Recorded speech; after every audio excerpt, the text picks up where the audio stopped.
So, um, Beverly, why don't we, oh, and Beth, you said something about when we start showing photos, you were suggesting that people make sure they're on speaker view. Correct.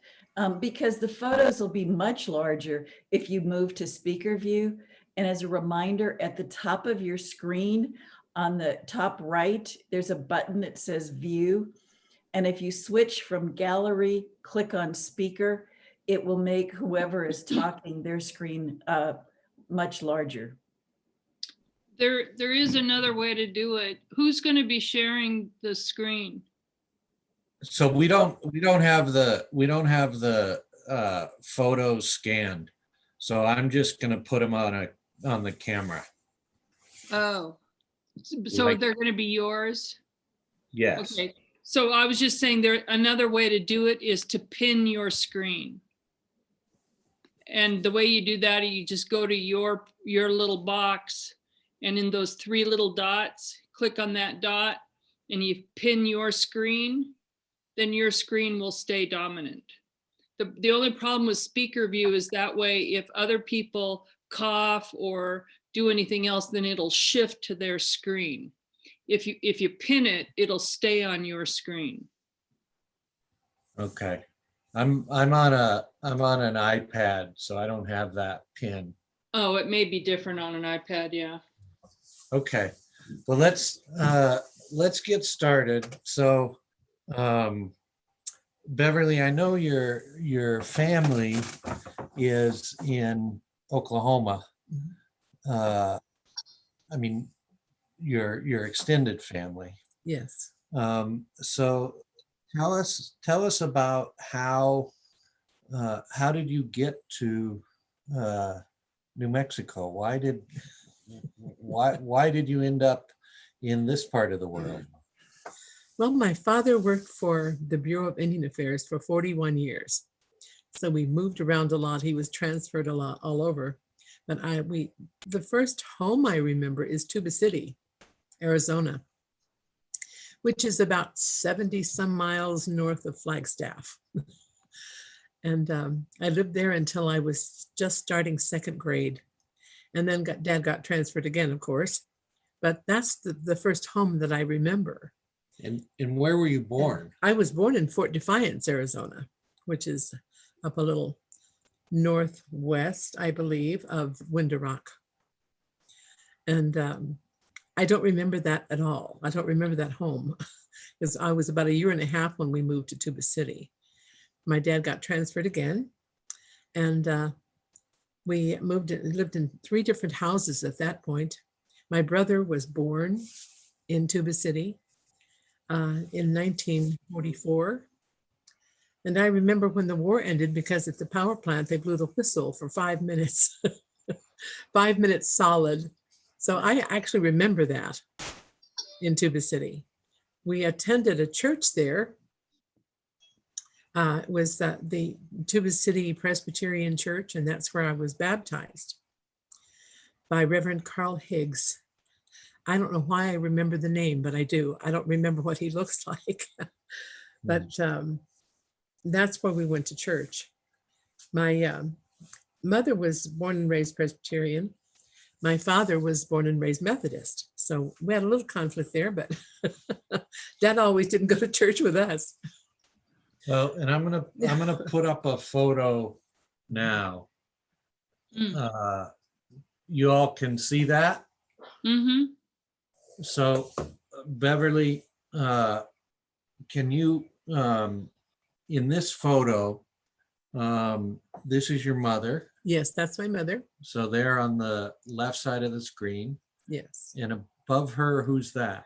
Right above her is my brother, Bob Williams. Where's his dad? Guys, I can't see the photo. I can't either.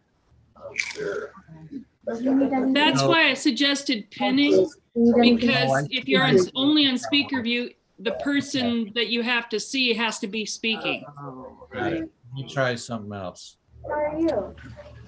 Never trust your I just have your Technology without completely trying. All right, we're gonna try something else.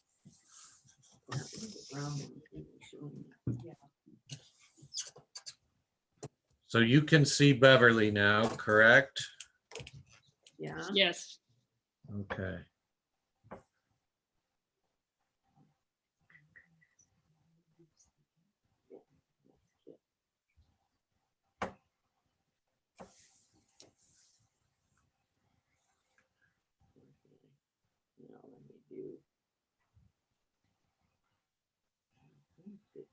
I have to figure out where the exact right angle is. Well, it's close. How about that? Can you see that more or less if I stop moving it around? Yep, just go up a little bit. Down a little bit. The trouble is it's backwards and I am just spatially challenged.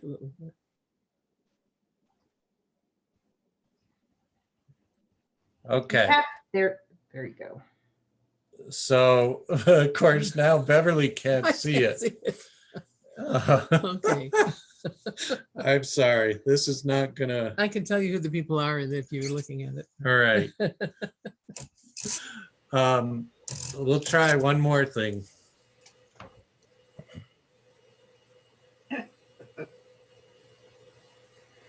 Tell us a little story about the picture while Kip is figuring it out. Okay. Let's see, let me look at it again. Okay, this is actually a picture of my my mother and father. My mother standing there with her hand on her hip, probably scolding somebody. That's what she looks like. But my dad is sitting with a tie on right beside her, and between my mom and me. And my brother is standing directly behind my mother. That's Bob Williams. My uncle Geronimo Alexander is in the middle. He's also the Creek side of my family. And his son, Miko, he had a Creek name. So when he started school here in Albuquerque at the Lutheran school downtown area, they asked him what his name was. And she said, Dusi Kayatki. And he said, oh, we can't do that. You're going to have to give him another name. So they called him William Bruce Alexander. And We call Beverly, him Miko. is Miko a judge now? No, No, different Miko. different Miko. Okay. He lives in Minneapolis area, and he and his wife, and come to visit at least once or twice a year, usually during state fair time. So Beverly's mom is on the On the right. Uh-huh. and her father is there sitting, correct? Yes, yes. Now, Beverly, you said the Creek side. Mhm. So your uncle was named Geronimo Yes, after Geronimo. Geronimo. Yes. Okay. And is this also the Creek side? Yes, it is. So I'm going to put up this picture. And seated in the middle is my great grandmother, Kizzy Loler. Behind her is her son, my Uncle Willie, great Uncle Willie. And right over her left shoulder is my Aunt Martha Loler. And my grandmother Alice is to her right, standing. Hmm. Alice Williams. And what do you know about how the family got to Oklahoma? I don't know too much about that, but they always talk about the fact that they, when they got there, of course, they had the allotment system, and they were given, my grandmother was given a portion of land there in Oklahoma, where some of our family still live. My mom and my dad, we lived in my great grandmother's house back in the woods. And I used to walk half a mile up to catch the bus to go to school in Jinx, Oklahoma. But it was a wonderful place to live, and I loved it. It was all I knew, because my father taught me how to behave, and not to run over frogs because that could hurt my mother. all the old sayings that they had and all the old belief systems. But we attended a little church called Cherokee Chapel, which was about 16 miles south of Tulsa. That your family, in fact, Yes, they started it. you started it. My great uncle was the first pastor there, and it was a little Indian chapel at about 101st Memorial in south of Tulsa. And the first time I attended there, I loved the music, but they preached the sermon and everything else in Creek, so I didn't understand what was going on, but I remember the music. And it was a wonderful place to be. And they'd stop around noon and they'd feed everybody. And then we'd go back to singing and praying and back to church in the afternoon. Wow. So it's an all day, especially on first Sunday. And tell the story about what happened when around your name. About because Geronimo named you, right? Your uncle. My Indian name, yes. And I, because he's the eldest in the family, and my father said I had to ask him to give me a name because I was never given one when I was born. And I talked to my uncle Geronimo, and he said he did give me my name, which is Dava Hutki, which means white feather. And he said, you know, other tribes have ceremony for this, but we don't, because we've always been Christians, you know, which I thought was great. And you said that the Creek side of the family was from Alabama.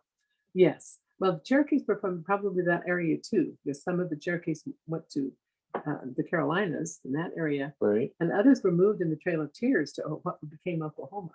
Okay. So when they got there, it was Indian Territory. It was not called Oklahoma. But so that's how my family got there originally. And a lot of them are still there. The ones who survived are still there. And the others are buried there.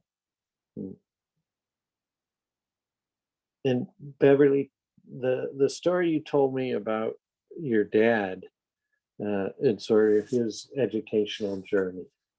Well, my dad, back in those days, the people heard on the reservations that the government was coming to get the children to educate them. And it was a purposeful effort on their part. They wanted to take away their language, their customs, their traditions, and make them more like them. And they were not native. So they found my father when he was 9 years old. He started school, went to first grade when they took him off to a boarding school, and he was very smart. So he skipped a few grades and ultimately ended up at Haskell in Lawrence, Kansas. And that's where he met my mother, who also went to Haskell, because they shipped the kids off to another part of the country, not too far away, but to educate them and to really try to take those customs and traditions away so that they wouldn't stay where they were. Well, and it's interesting, Beverly, because you've mentioned three things in your stories that were really at the heart of U.S. Indian policy, which was, and there was a group in the late 1800s they were really led primarily by Presbyterians and Quakers. And they called themselves literally the Friends of the Indians. And their three governing principles, which you can see in your family, were Christianity and private property and education. And that was their strategy. And with the private property, you talked about your grandmother receiving an allotment. Yes. Was that on the Creek side or the Cherokee side, or do you have allotments probably on both? Probably on both, because my Cherokee grandmother lived up north of Tulsa on the Verdigris River. And that's where her allotment was.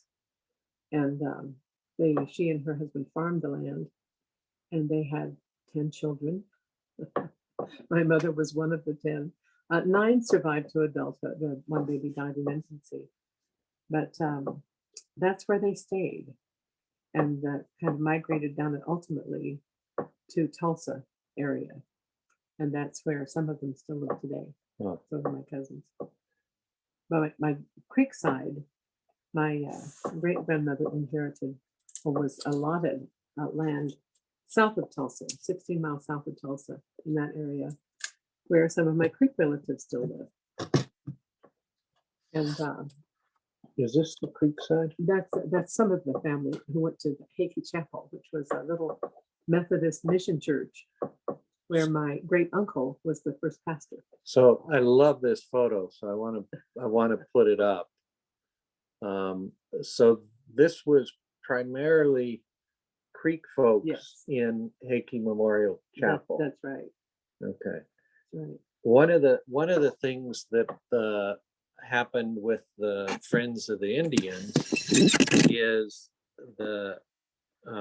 after the grant, at the end of the grant administration, because there were all kinds of allegations of corruption in the War Department, which at that time still had the Indian Affairs Yes. Bureau. One of their reforms, the Friends of the Indians convinced Grant to allow all of the denominations to divide up the reservations. And I don't know the Creek history, but it wouldn't surprise me if the Methodists got the Creek reservation in Oklahoma. Yes, they did. Okay. And the first school my father went to was in the Methodist mission school. Okay. And well, no, it was Presbyterian, actually. It was a Presbyterian school. Huh. Founded by Presbyterian Church. Huh. Called Uchi. Huh. And that's where my dad first went to school when he was 9 years old. Because they started a little late. Back in that time in Oklahoma, the parents used to hide their children because they knew the government was coming to get them and take them away to a school. So when they found my dad, he was 9 years old. And the first school he went to was Uchi, which was a Presbyterian school. Now, did your dad teach you any Creek? My mother wouldn't let him because she was afraid that we would talk behind her back. She was afraid. She didn't understand Creek, and she wasn't willing to learn it. So she didn't want my dad to teach us. I know words. He taught us words all, and my children as well, Right. because they spent a lot of time in his garden in the backyard and working with him and talking with him, and he taught them words. But that's all I know of just the words. I can't carry on a conversation. And did your mother speak Cherokee? Never. No. My grandmother wouldn't allow that. So she didn't speak Cherokee. Your grandmother did. My dad's mother did, but my mother's mother did not. Huh. She did not speak Cherokee. So there's the Cherokee side, which is from my mother's, and the Creek side, which is my dad's. My mom and dad met at Haskell Indian boarding school in Lawrence, Kansas. So that's how they got together. Right. And then dad joined Indian Health Service and traveled all over the country. Huh. So another of the things that happened in Indian country is you have a lot, maybe even most families have family members from multiple tribes. Mhm. Would you say that's right? A lot of them do, Yeah. yes. And a lot of that started after Haskell because they met each other and from all over the country. So that was the first time my mother ever met. Well, she said she met other Indian people. She didn't know there were any more other than in Oklahoma. Huh.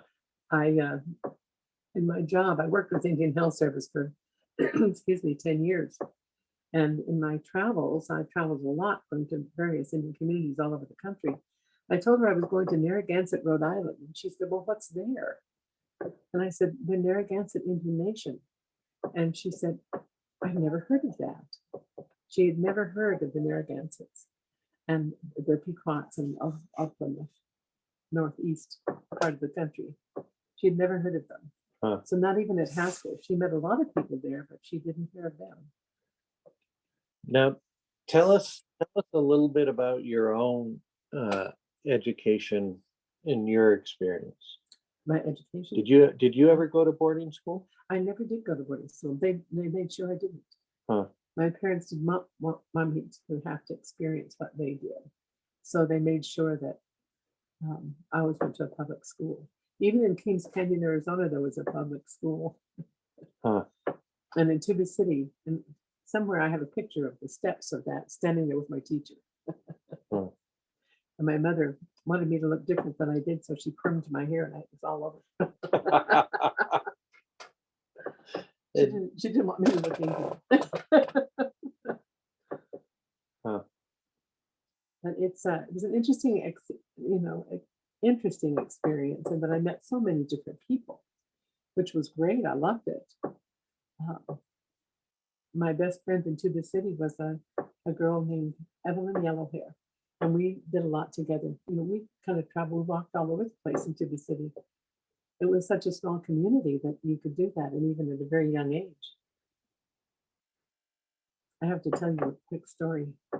My parents went to a dance, and because I was already asleep in bed, they didn't have anybody come and stay with me. You didn't have to do that in those days. But when I actually woke up while they were gone, and I went to look for them. So I walked in my pajamas and my bare feet down to the office where my mother and dad worked, and I couldn't find them. It was dark.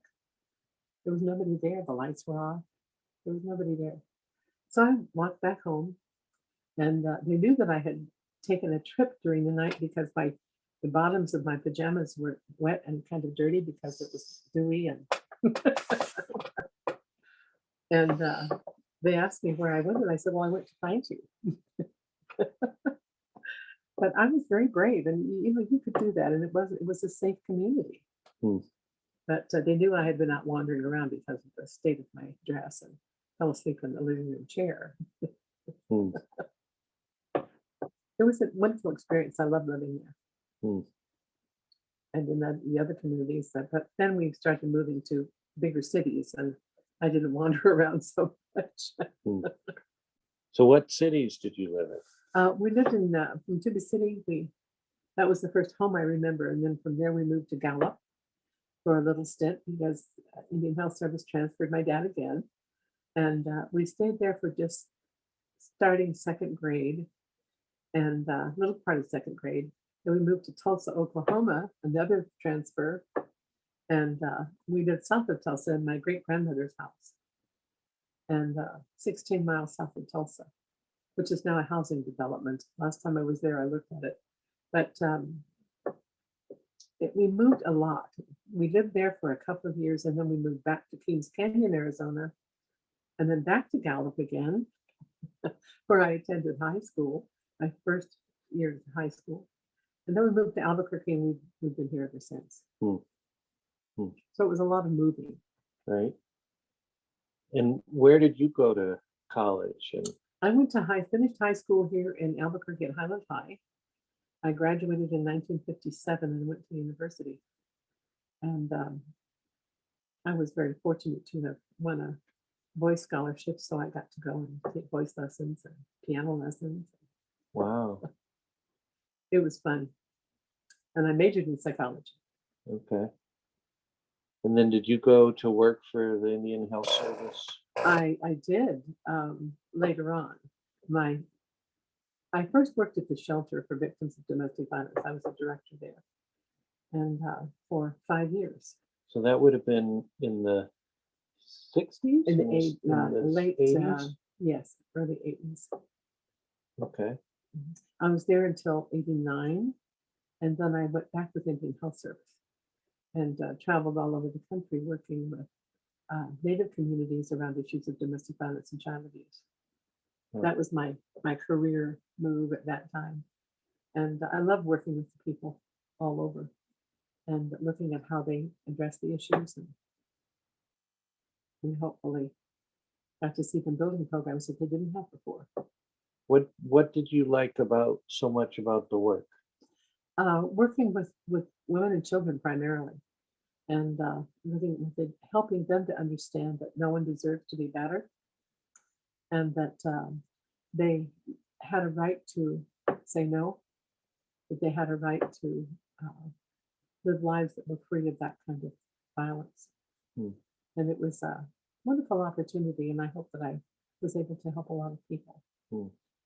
Did you see differences among the many different communities that you traveled Yes. to? Especially with the governmental entities.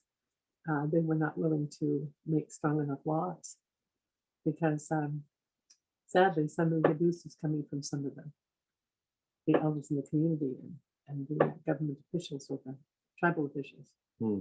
So it was hard. It was a hard journey. It's a hard journey for anyone to make programs to address these issues. They're very hard issues. They're family issues and they're considered private. But we kind of invaded that privacy a little bit and said, this is not right. It's not okay. This is not how women and children need to live. It was not widespread, but there were issues of those like this in many communities. And how did you experience being? I mean, you were a Native woman, but you were from outside. Exactly. What was that like for you? It was hard. I won't tell you where this happened. I'll give you a story about that. I was asked to do a presentation in a community. I won't say where. The first time I went, I was not introduced. I started my presentation to this group of people, mixed group of people, and mostly women, but they stopped me mid-presentation. A man walked in and he started talking to them in their language. I didn't understand what they were saying. And I was told later that he was telling them not to listen to me and that I was not talking what their beliefs were. And I was not speaking to those issues. So it was interesting that I was asked to come back at another time, about 2 more times. And every time I came back, there were more men in the group. And they actually listened and they didn't tell the women not to listen to me. But it was interesting. And I've seen how the community changed in that length of time. Do you have any idea how or why it changed? I think the women in the community started speaking up and talking about the fact that they don't deserve this kind of treatment, that they have rights too. And they kind of found those, and they were given an audience. And they had an audience who listened, and I listened, and then their community started to listen. So the other times that I went back, there were more and more men involved to come and talk about how they can help. And the women were certainly grateful for that. So it was a wonderful experience in that regard.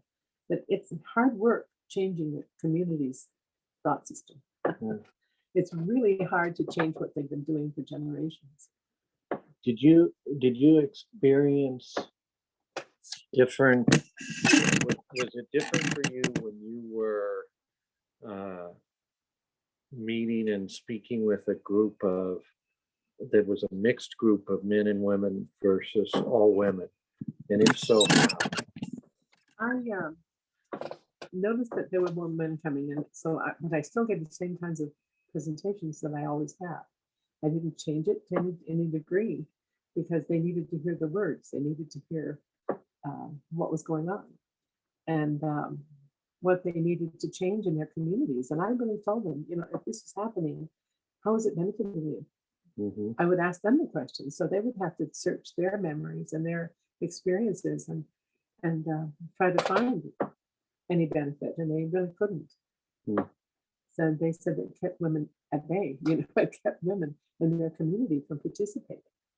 And the last time I did a presentation in the communities, out in the communities, I found that there were more women leaders too. Many women leaders in many communities across the country and tribal communities. And it was really helpful when that happened, and they saw less violence in their communities all around, including the children. Because the children do what they learn, learn what they see. So it was much better. But it still happens, but they have now, many of the communities have laws against it, and I'm hoping they're not slipping backwards at this point in time, but it has been a long time since I've been out there. But I worked with Indian Health Service for 10 years and traveled to communities all over the country. And it was a wonderful experience getting to see how other people live. And I still get invitations to come out, but I don't do the work anymore, sadly. But I even got to go to that place my mother never heard of, in Narragansett, Rhode Island, where my sister friend now works and lives and works, and she heads the whole community now with this kind of work. Wow. And so do her daughters.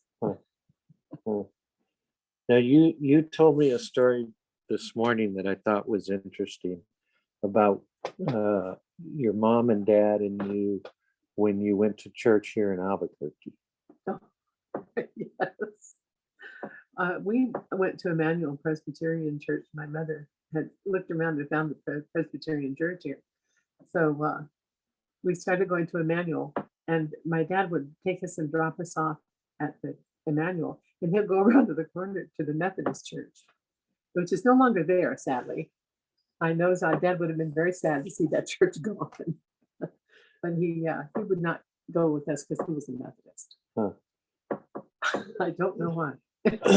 Well, and that was my question, because I come to this Christianity stuff pretty late, and so to me it's sort of like you say potato, I say potato, at least with mainline churches. Right. And I'm wondering, do you think that was more sort of a cultural thing of what he was So. used to and comfortable in worship? It Or could have been. It could have been fact too that when he went to UT boarding school in Oklahoma, it was run by the Presbyterian Church. Right.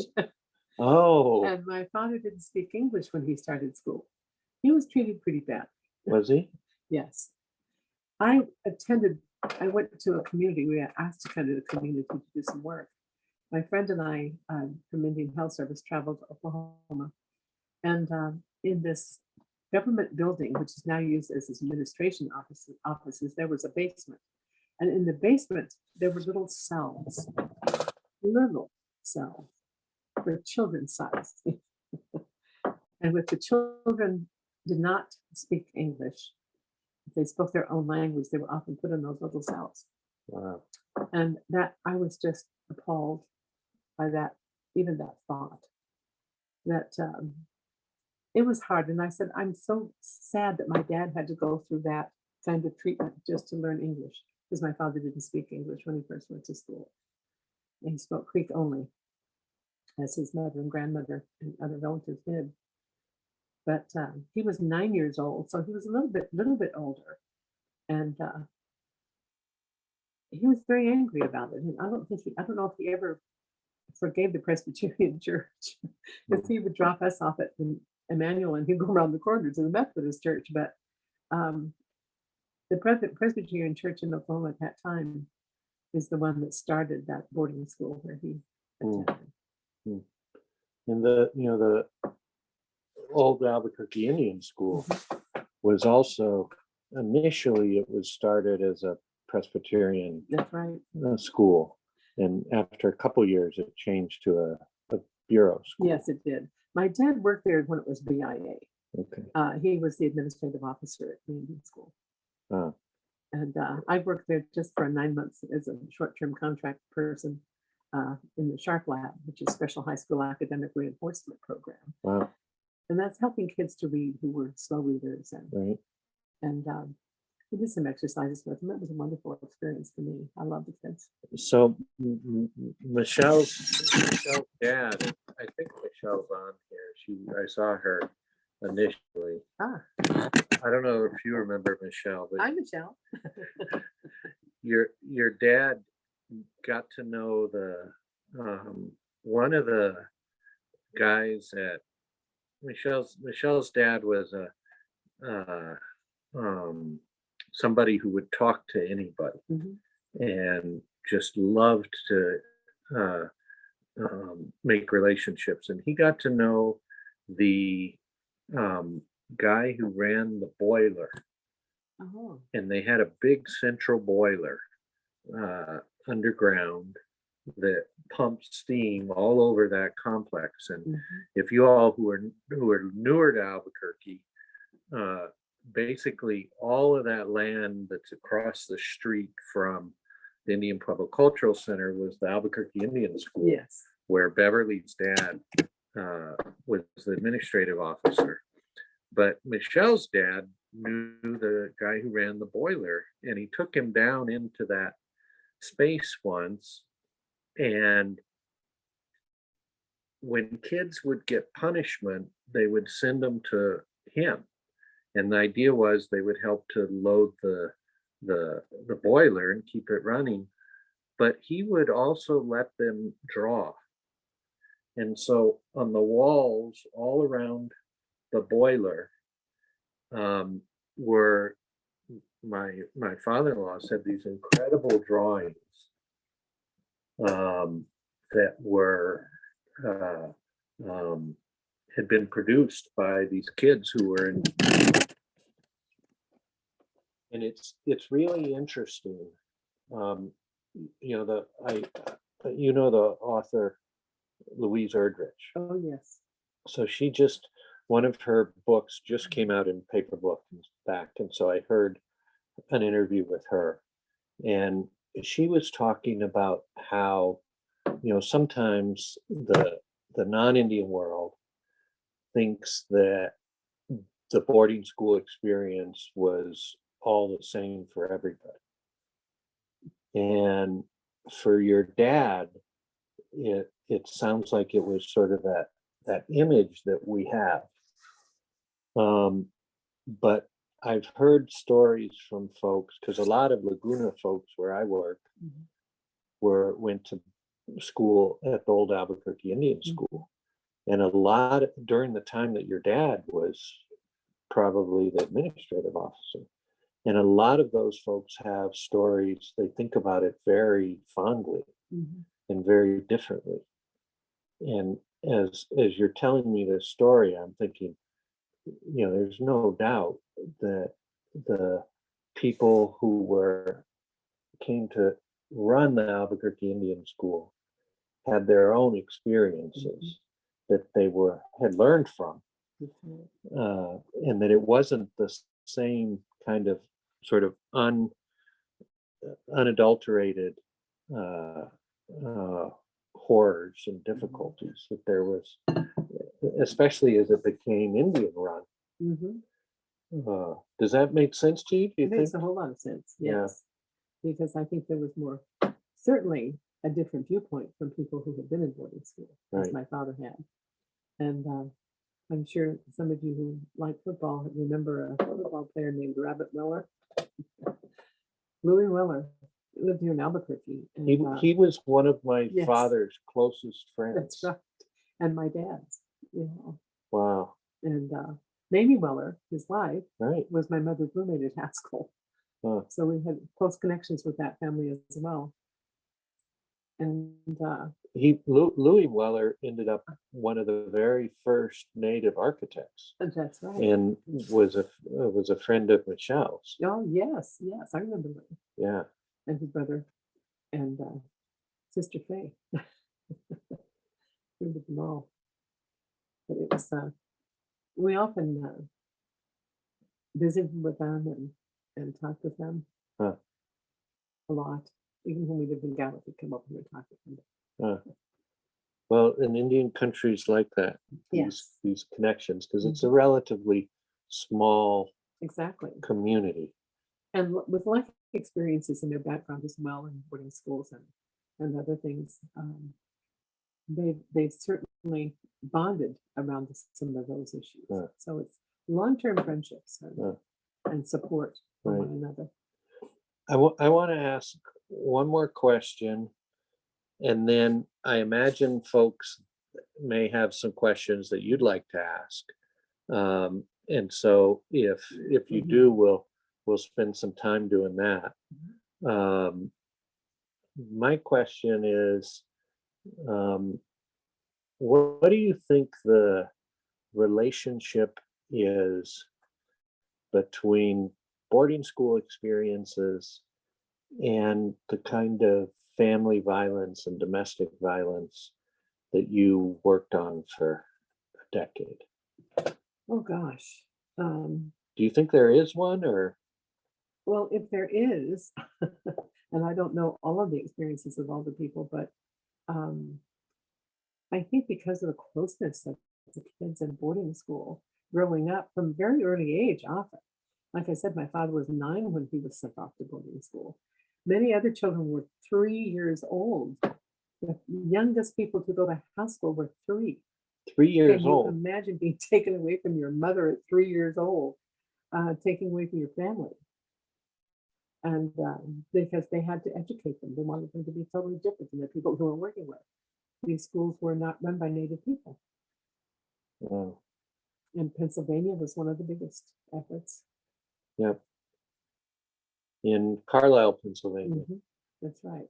Yeah. Where they also have the tiny cells That's right. and tiny shackles. Yes. And in Oklahoma, they had the same little cells. Yeah. I visited one of those rooms, that it was so sad. It made both of us cry. My friend Myra and I. Dr. Myra DeBryan was the team leader that I went with, and it was an interesting experience. Just looking at, you can't believe what happened back in those times. But it did.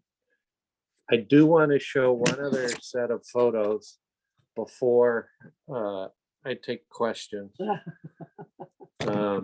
So who is this? That's my son Brian. Okay. On his wedding day, right? That's right. And they were married in the Presbyterian church way up in the Northeast Heights somewhere. And who is this? That's me. Oh, Much younger. And beautiful. you were with us. And on this, let's see. That's my son Steve, who attended his brother at his wedding. Okay. Stephen now lives in Tacoma. He moved there to become a minister, but he developed MS and was not able to finish school. So he didn't get to do that. He's not pretty much disabled. And this is, dang it, Oh, that's my daughter Amy. who I just, Attended the, I'm yes, sorry. and you got to meet her the other way. There you go. That's Amy at her sister's wedding, my daughter Sydney. And Amy lives with me. I'm so happy to have her here. Nice. Nice. So, any folks have questions that they'd like to ask Beverly? Anything we haven't talked about, or? There's one in the chat. Whoops. So Jim Colley wants to know, Beverly, in your times in Albuquerque, did you meet Joy Harjo? Absolutely. Now the poet laureate of the United States. And what do you remember about Joy Harjo? I met her in passing on numerous occasions. I knew who she was. And I got to see her just before she moved back to Oklahoma. We met at Mama's Minerals. I was buying a present for a friend of mine, and I wanted to get her a rock lamp that beautiful glows, if you light a candle in it. And I got to speak with her just before she moved away. She's a wonderful person. Very, very eclectic. She has wonderful knowledge about everything and shares it with the community as well. Very proud of her. Beverly, can you talk a little bit about the history of Blue Corn Mothers? Oh, yes. Blue Corn Mothers. Actually, that was a name that was came to my friend Myra in a dream, actually. We wanted to work with Native women particularly, not exclusively, because I wanted it open to everyone, but our primary focus was Native women who've experienced violence in their lives and their children. And that was what we did with Blue Corn Mothers. for several years until we had to retire, which was sad. I enjoyed the work so much and working with the women and the children. Don't do it anymore. Hmm.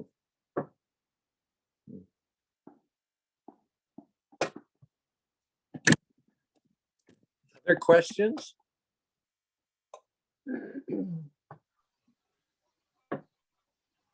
Got one. Pat? Yeah, Bev, has there been any research that you're aware of about the impact of detachment and relationships with their children who were sent to live in boarding schools? Is there a focus on that anywhere, or what's your thought about that? I don't know that there has been a lot of focus on that, but it certainly did sever relationships, starting at a very young age. I mean, like I said, some of the children were 3 years old when they were sent to Haskell. Michelle's mother was 6 when she That's went to right. boarding school. We talked with him. In fact, he went to La Mesa, it's from Minnesota, I believe. I can't remember. He would his come name. visit Yes, he and in his the, wife. yes, in the Yes, they came summer. to visit. And he was 3 years old when they sent him off. to I boarding remember him school. telling me that. Yes, I was shocked. I had no idea he was that young. My father was 9 when they sent him off to boarding school, but they had to find him first. Pat, I would, the subject in the past 15 to 20 years, the subject of generational trauma, it's really been developed with regards to Indian country. The early work on that, psychological work, was probably even before you were in, Right. or after you were in college, but it was done with the second generation of Holocaust survivors. Yes. Much of the same theory has been looked at with regards to Native communities, but it's always struck me, just from anecdotally and conversationally and hearing stories, is that the mechanism that generational trauma happens is both physical, but also it goes through generations as people learn how to parent, or they are traumatized, and that anger and all of those things. I get almost firsthand to that in many respects because of my parents. Because they were so young, they had to either stick with what they had learned from home, or they totally changed their attitude about what was going on and how they reacted to it. Huh. So many of them did, because it was kind of forced upon them in the beginning, but I really think it was an individual kind of thing. But my father stuck so closely, even though he was so young when he started boarding school. His family influences were so strong in him that how you treat one another and how you treat children, particularly, was very strong. With my mother, and it went the opposite direction, and adapted to and adopted what was taught her by experience, how other people other than Native people live. Interesting. And how they react to their children. My mother was much harsher with us growing, especially, and I think it was because I was a girl, that boys and girls were treated differently in her family. She's one of 3 girls. She had 2 sisters and 6 brothers. And all 6 of my uncles went into World War II at the same time, and all of them came home gratefully, which was very unusual during that time. And my Uncle Ben was one of her younger brothers. I think he's right next to her, actually. Was in Rome when they liberated Rome, which was a long time ago. But they were treated very differently. Girls were supposed to help in the kitchen and boys were supposed to do other things. Yep. And wash clothes in that wash tub that my grandmother used. Hi. Betsy, you had your hand up? Yes, I'd like to just emphasize some of what you're talking about with the boarding school experience, because it has a lot to do with attachment, and it was, I believe, a very deliberate way of killing a culture by severing the parent-child connection. We have seen this now with migrants that have come across the border, and it's very powerful. I worked with a child and a mother at the school where I was, and the mother was having difficulty connecting with her daughter, who was by then in 5th grade. And I said, I don't know if this matters, but I wonder, was there a boarding school experience in your family? And there was, and it does matter because it severed the parenting that children learn as a child from the parent that is taking care of them. And so there was a generation then of Native American children who didn't have positive parenting and were not securely attached with their families because it was deliberately interrupted. And that's a very powerful thing. The other thing I just want to mention is that Maria Yellow Horse Braveheart is still working at UNM, and she has done a lot of research on that generational historical trauma. And doesn't present much in Albuquerque from what I can figure out, but Reverend Buddy Monahan brought her to Manal School, and I was able to attend the time that she was there and talking about the research that she was doing.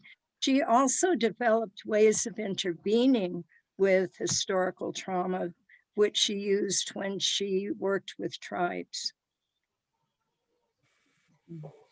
What was her name again, Betsy? Dr. PhD Maria Yellow Horse Braveheart. And I know that she's still there because I went to an attachment, Grand Rounds in Psychiatry, and she was on my screen. So she's still working in the Department of Psychiatry at UNM. Lois? Well, Beverly, this is fascinating. Thank you so much for doing this with us and for us. My question has to do with your long history and your family's history with Presbyterianism. And I'm really interested, given the trauma you talk about that your father went through attending a boarding school that was affiliated with the Presbyterian Church. But across your many years, how have you and your family resolved or come to peace with the history of Presbyterianism in Indian country? I don't know that we ever really purposely thought about that issue. I just kind of buried myself, and I knew the history, and I focused on what I was doing in church from a very early age. And I joined choirs, and wherever we were, if I went to a church, I would join the choir and we would sing. And my brother didn't go very often, and my parents didn't go very often, so it was just me.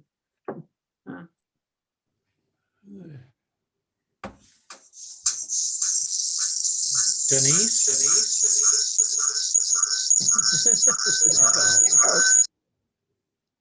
Okay, can you hear me okay?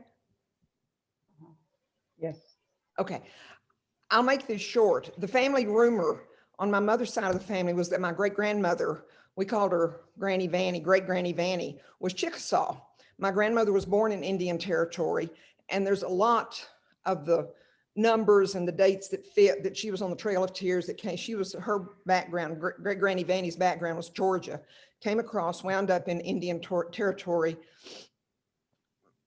My great Uncle Stice went to Oklahoma to buy mules and married Granny Vanny, and they lived there for a number of years, had a number of children, one of which was my grandmother, moved back to East Texas and finished their life there.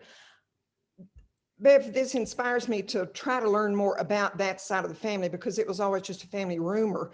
But my understanding is that Native American women were assimilated into the American culture. And I think that was the case with great Granny Vanny, because we don't know a lot about her history other than she lived in Indian Territory. My grandmother was born there. They moved back to Texas. But a lot of what you've said resonates with what I know of that side of my family history. So I thank you for that. And I will do some more research and see what else I can find about great Granny Vanny, who was also, her name was Savannah America. And then when she married, her maiden name was Hughes. And then she married Grandpa Stice. So she was Savannah America Hughes Stice. Thank you. I'm going to do some research. Certainly. You might also check the Dawes rolls. I did. Other rolls. Yeah. And she was not listed on it, but yes, I need to do some more research about all this. Yeah, thank you. So what Beverly mentioned was the Dawes rolls. Mhm. And, you know, I talked about private property. Well, in the treaties that the five so-called civilized tribes, which was Cherokee, Choctaw, Creek. I can't remember. It wasn't awesome. we both have this brain blip at the same moment. But the five tribes that went on were forced onto the Trail of Tears, those treaties gave those tribes reservations in Oklahoma. And as part of the assimilation project of the Friends of the Indians, the idea was that if you quote unquote gave individual Indians homesteads, that they would then become just like American non-Indian farmers. And so they divided up the reservations into these homestead plots like your grandmother got under, and before they did that, they had to have a list of all the people who were going to get allotments. So they made what are called the Dawes rolls, which are basically censuses listing all of the people who got land. And periodically you will meet somebody whose family refused for political reasons to take an allotment, and often aren't on those rolls, and so couldn't enroll in their tribe.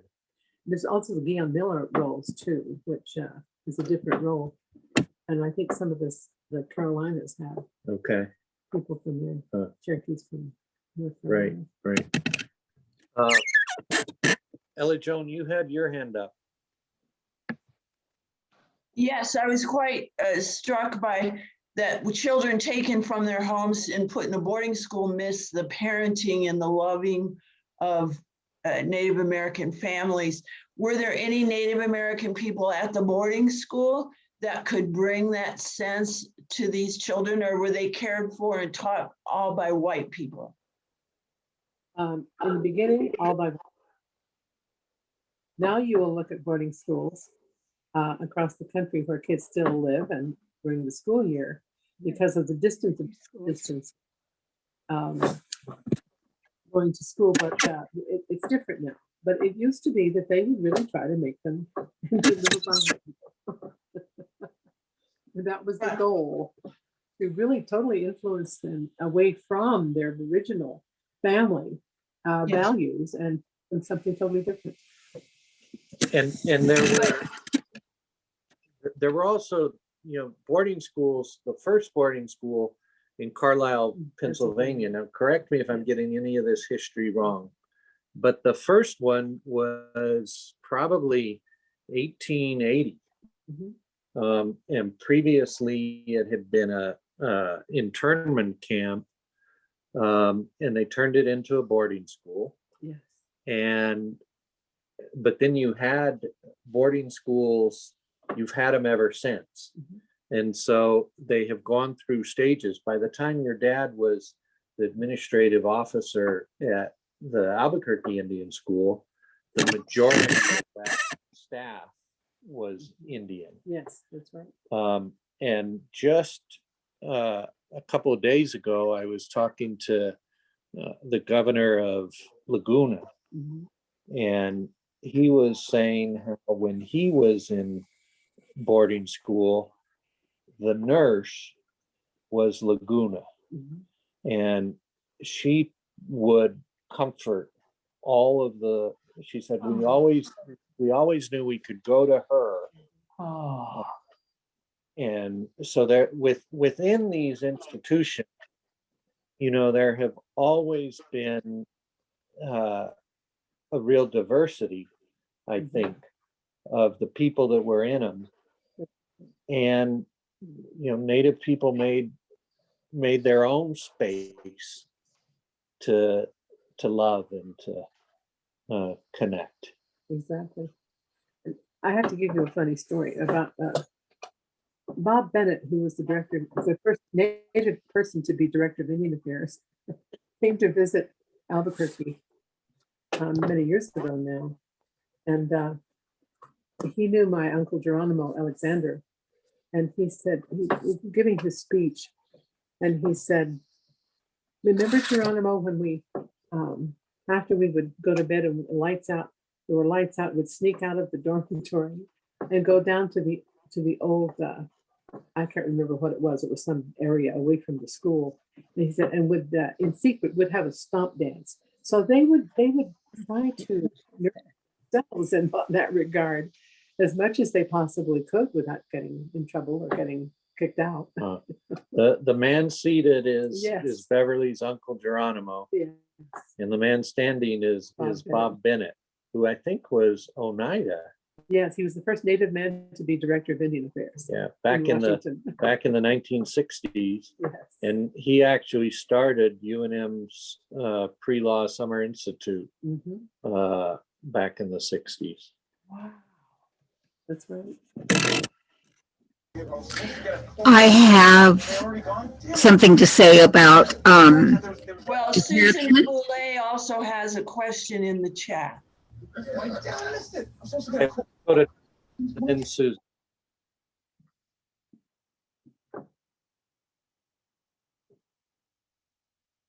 Diane, were you gonna say something?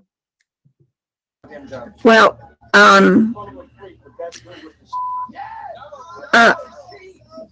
I worked with this young man that his name is Eddie Swimmer, and he was the world's champion hoop dancer.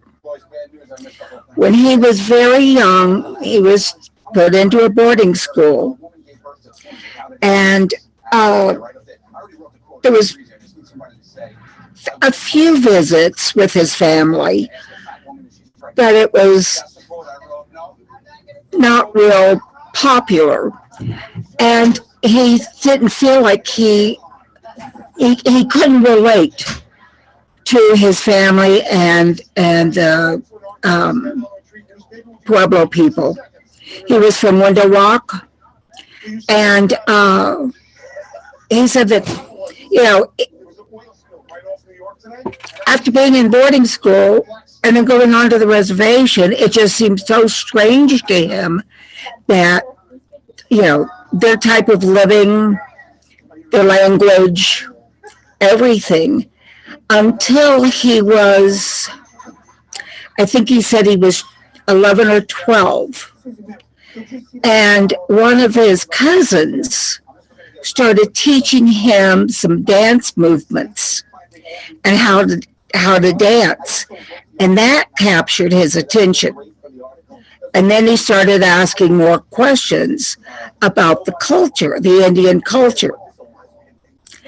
And he loved dancing. He loved to dance with the hoops.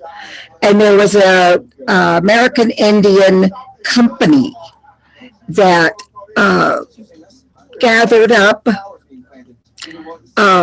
champions in different styles of dancing, storytelling, and they traveled worldwide. And he was still dancing when I worked with him. And I saw him maybe 8 years later at the fair in the Indian culture, and asked him if he was still dancing, and he said, "No, it's about time to let somebody else have a chance." But it was, he was a very interesting man. I loved talking to him.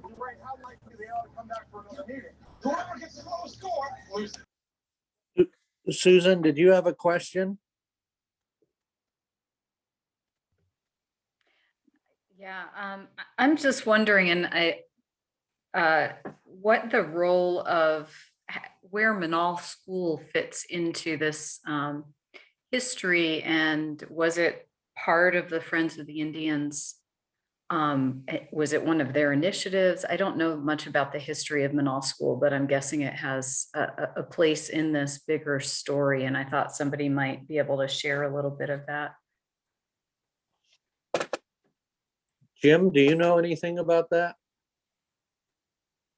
Yeah, and I'm looking at Pat as well. Pat may know actually more than I do. Manal itself was never a government boarding school. And so it originally was established to work with education of children of the Hispanic North.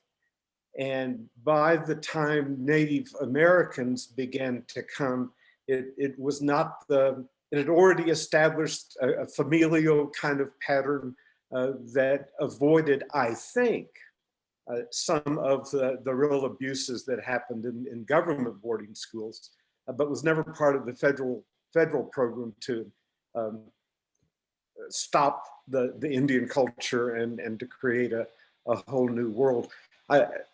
That being said, with the number of foreign students on campus, especially Chinese, there's a constant tension and push-pull between insisting that Chinese students speak English while they're in class and in the lunchroom, and some concern that that's an abuse of those Chinese children.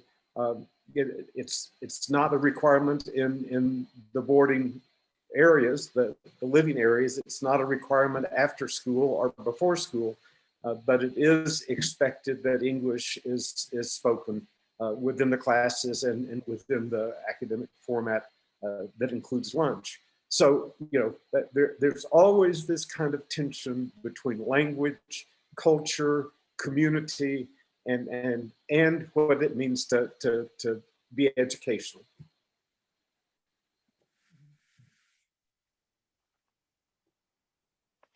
Yeah. Lynn raised her hand. Yes, I think I read recently in the paper about the Indian Adoption Acts and what have you.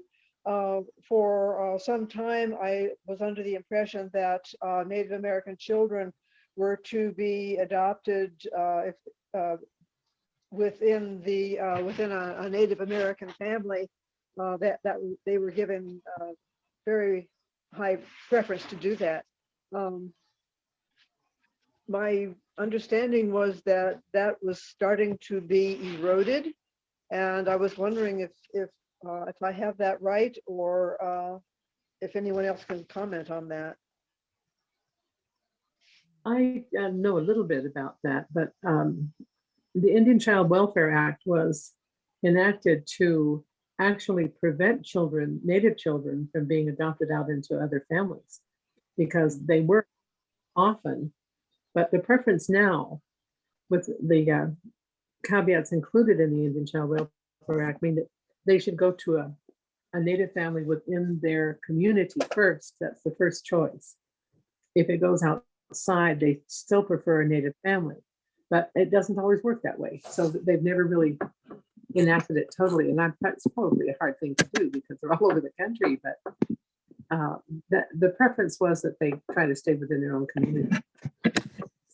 Well, and I'll speak a little bit to that, and then I imagine Ella Joan, I see her hand up. So about half of my work is child welfare work for the Pueblo of Laguna.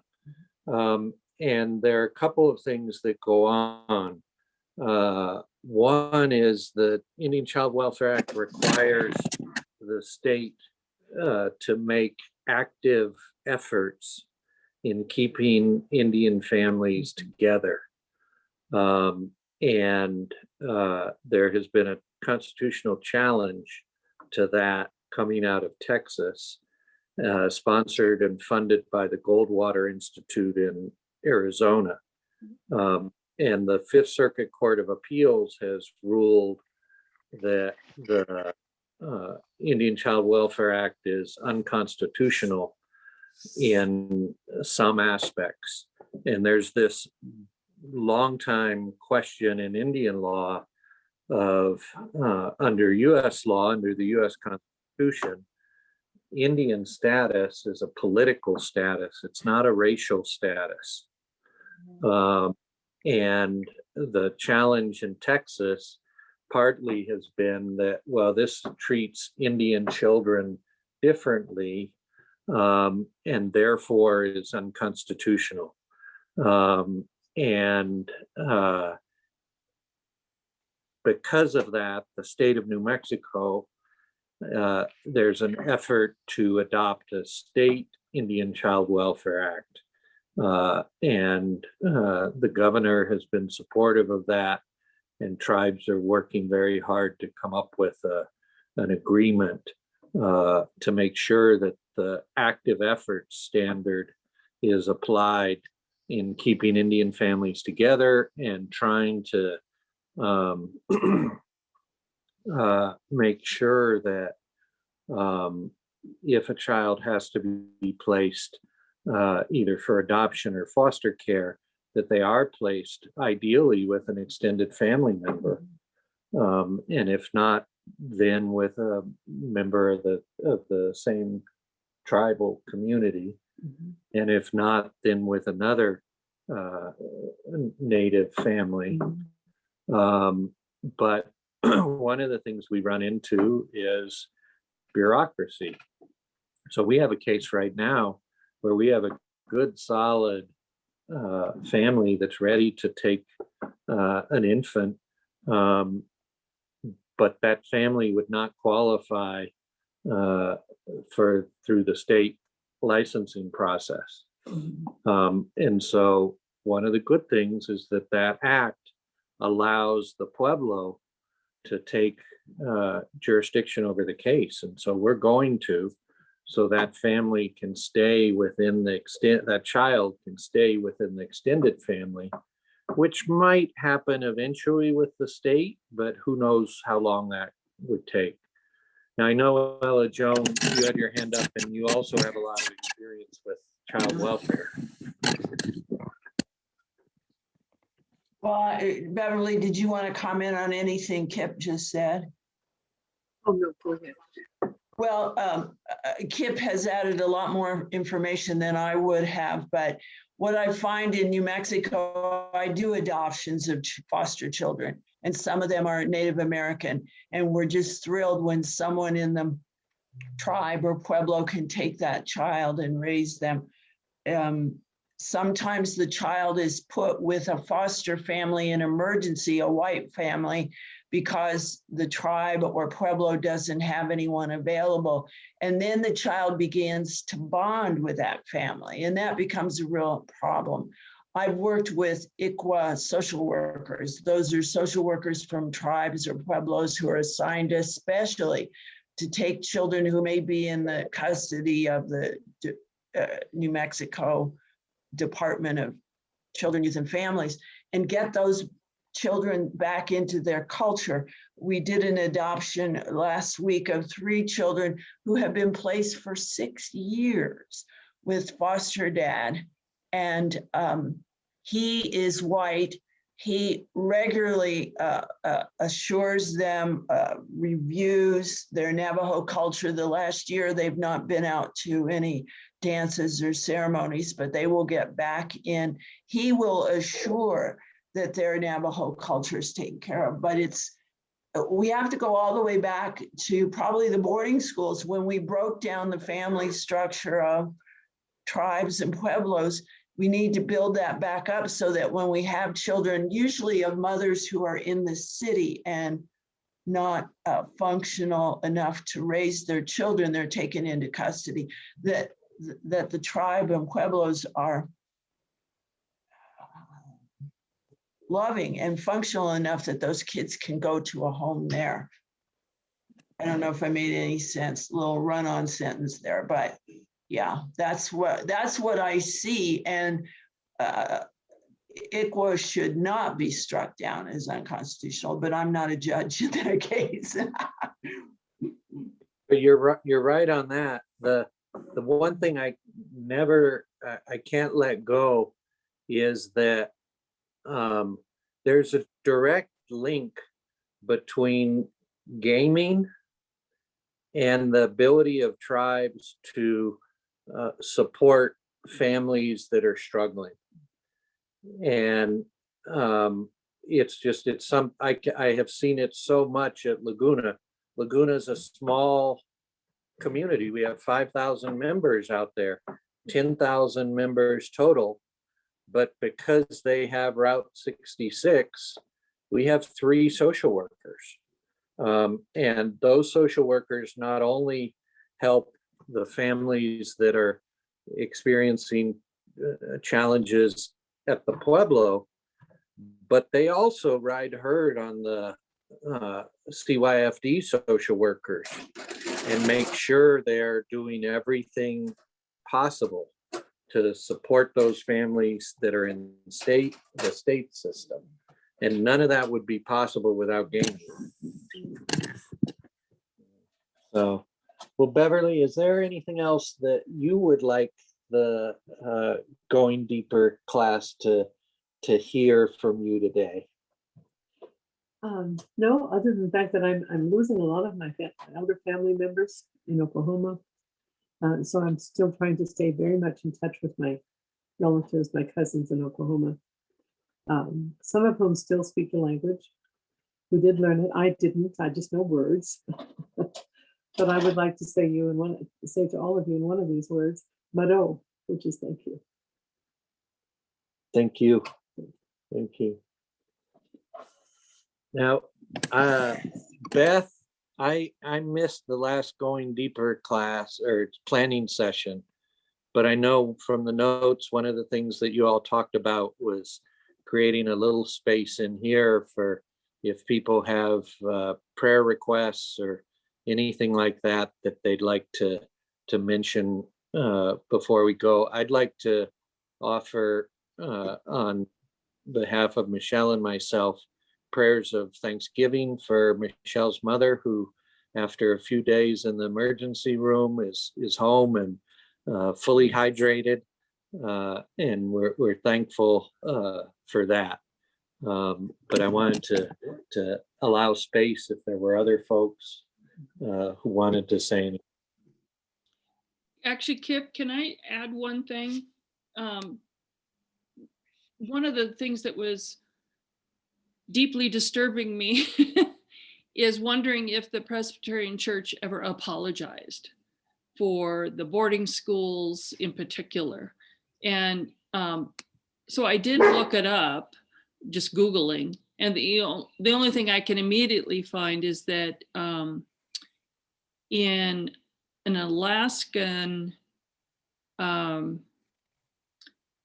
Presbytery of the Yukon. It says, we apologize for the pain and suffering that our church's involvement in the Indian boarding school system has caused. We are aware of some of the damage that this cruel and ill-conceived system of assimilation has perpetrated on United States citizens of Native American ancestry. For this, we are truly humbly sorry. And I'm hoping that that sentiment has been in other presbyteries as well. I don't know if, our presbytery ever has, or other presbyteries in the other presbyteries in the United States, but I just felt like, oh my God, on behalf of the Presbyterian Church, I want to say I'm sorry, because, it's just a travesty. I just wanted to add that. Well, and I would suggest, given the time, Howard and Conrad and Beverly and I and some other folks were part of a conversation about, in particular, the Christianity has stuff to apologize for, going back to the doctrine of discovery. And we've talked about doing a session with the Going Deeper class, or maybe a couple, on all of those issues. So if there's interest, and particularly with the role that, I'm completely spacing on the name of the lawyer from Laguna, Cornell Law grad. Somebody's going to help. Lorenzo?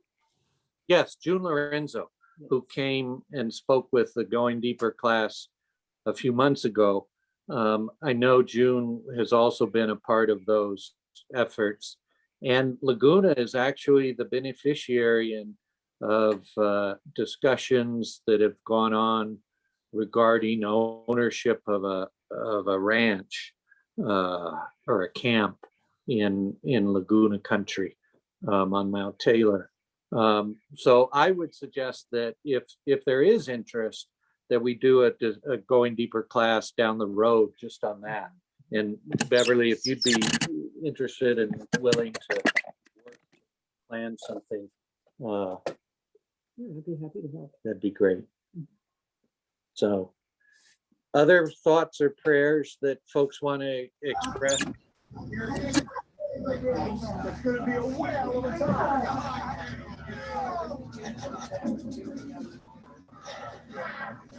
Diane, have something? I have a question for Beverly. When I was talking about Eddie Fisher, Eddie Swimmer, you were nodding your head. Did you know him? I did. Can you hear me? Yeah. No, I did not know. Oh, okay. Thank you. Anyone else? Yep, I would ask. Yep, Susan Foulé or Beth need to talk about next week, and then we. Well, before we talk about next week, and I think Andrew would be a great person to do that, I ask prayers continued for Joan Luke's family, and Steve did a memorial service. We recorded it, and it will be out this week on the church YouTube site for people to see. And prayers for John Hustler and family, who are still grieving very much for Bonnie's passing. I would ask for just continued healing mercies for so many among us and so many in this gathering this morning. For Diane, for Bob, for Betsy, for all of those working through treatments that are hard or situations that are difficult, recovering from surgeries and procedures, all of that.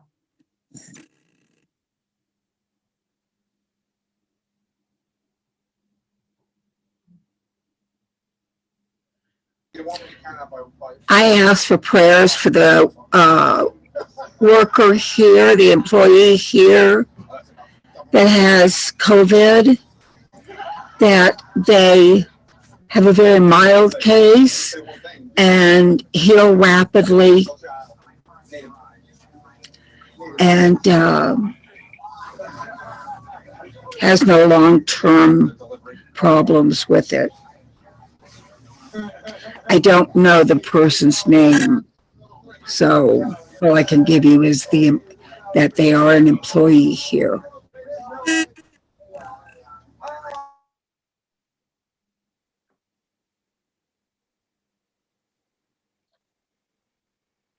Andrew, would you like to talk about next week? Sure. Pretty excited. So next week, Lupe Conchas, who's representative. Lupe Conchas is a representative from Bread for the World, which is basically mainly faith-based group that tries to get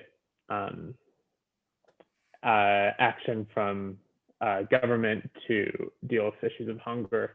And yeah, someone mentioned today, like we got people on the moon, but we don't have people fed. So hopefully next Sunday we'll work on that. So there'll be a presentation, and hopefully we'll have some time for prayer and also an opportunity for everyone to write a letter, either physically or through email. And if you aren't going to be there next Sunday, feel free to go on the website.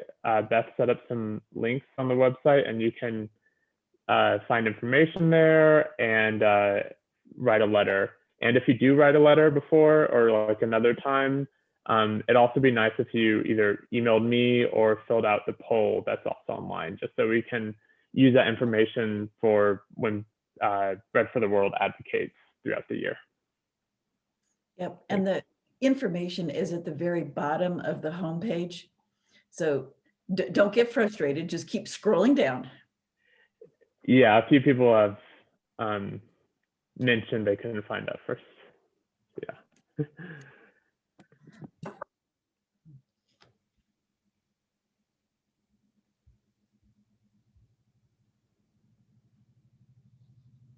All right, well, thank you all. Many, many thanks to Beverly for her willingness to be on and share her stories with us this morning. Thank you. All right, look forward to seeing everybody next week. Yay.